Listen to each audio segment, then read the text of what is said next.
भाऊजी. ही घेऊन जावा जेवण, मला अजिबात नको. काय तुमच्या भावाची नाटकं वाढल्यात? काय झालं ग? एवढे करायला आलेस? तुमचा भाऊ तर अंबानीच आहे. आज तर हद्दच पार झाली. का? काय झालं ग? एवढं चांगलं जेवण बनवून दिल ते टाकलं माझ्या तोंडावर आणि मला उलट बोललाले. होय का?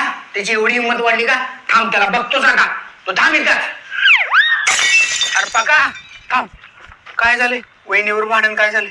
अरे काय सांगू दादा तुला, वहिनी दररोज ते भोपळ्याचीच भाजी खायला द्याल्यात. खाऊन खाऊन मला कंटाळा आलाय. टेन्शन घेऊ नको, मी पण रोज तेच खातो की. मला पण कंटाळा आला रे, वैताग आला भोपळ्याची भाजी खाऊन खाऊन. एक काम करतो, हे पैसे हा बघ चांगले हॉटेलमध्ये खातो. होय होय.